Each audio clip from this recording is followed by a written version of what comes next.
It's year 4 of us welcoming this murder of crows into the continent, but I fear it's about to be the biggest bore since the year of the dragon, everyone. Well, at least for all of us who already know how this Carnival is about to go down. But seriously, Clay, this is how you announce the return of an update event that's already 2 months late? Yikes, where's the feathery fanfare? Oh well, I guess it's up to me to do it for ya. Again. But I digress. For those unaware, the Midsummer Cawnival introduces us to the biggest fleece from the east, Corvus Goodfeather. He'll be found chirping up a storm around the floor postern, and he'll be our ticket to everything else that's gonna give and or require tickets from here on out through the Carnival sapling here. With it, we will begin the summer festivities, even though summer is all but finished, and bring Corvus and his friends to wherever we plant the darn thing. Don't worry about moving it either. Just give it an axe and all the crows are gonna follow to wherever you place it next. But before we talk about how to get more of, well, all of that, let us be sure to amass all the golden seeds we can, as the rest of Corvus's offerings won't be cheap.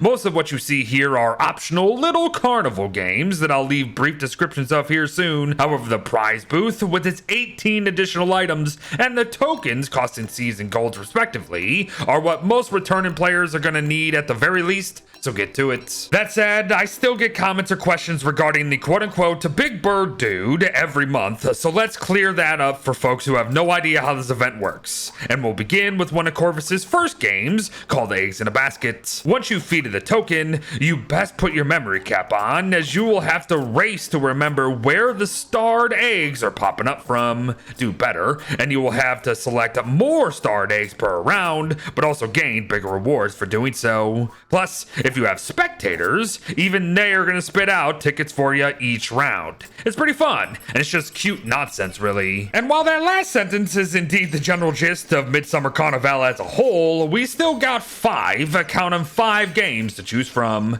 like hubbub for grub here. The objective in this one is to be the best mama bird you can be through feeding worms to your ever-hungry chicks. And yes, as you could probably guess, multiple people can play these rigged games. But why get rigged when you can do the rigging? Egg Scramble follows suit, and if you're playing normally, you'll be tasked with running as many of these runaway eggs back into the center in a rather short period of time. I mean, speed is going to be nice, yes, but building walls around this game so none of these guys can get too far is a ticket to a world of tickets. So enjoy. Nest Defender is next and is literally a shooting gallery for insects and not crows, so start blasting. The Cuckoo Spin Wheel is a mini game that fully comes down to chance, so just keep feeding the tokens in hopes of landing on the best spots for the arrows. And lastly, Birdhouse Ball Drop is essentially the same idea, although we have to actually click it twice before the game ultimately decides our fate for us. Still, the more bounces, the better, especially if it ends up landing in the nest. What the heck was the point of all that anyways, Beard? Well, depending on who you ask, it could very well be for nothing. Still,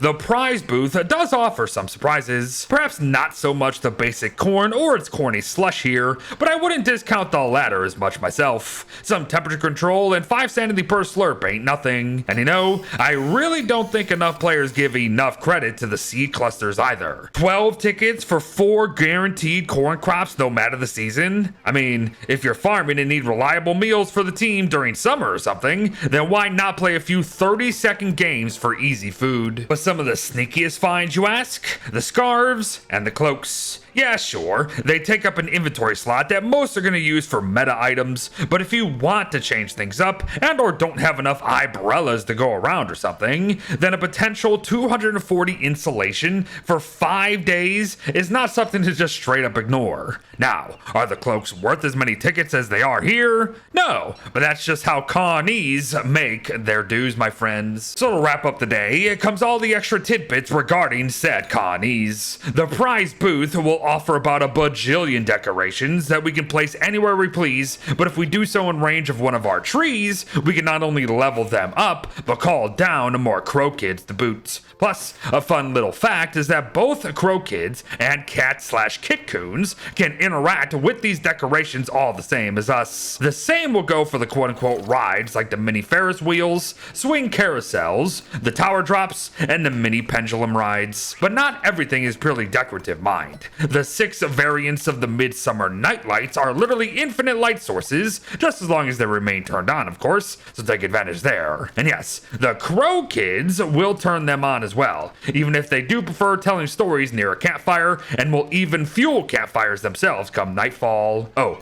and another cute little fact regarding Crow Kids is that giving them corn or corny slushes grants us tokens and tickets, sure, but them new animations for a time. Just be aware of their utterly ridiculous cooldown timers for some reason. And last but not least, the mystery boxes. 2 types are on offer for the same price, but both are going to offer unique miniature statues in and of themselves. So if you want to know which ones to purchase yourself, give this table a once over.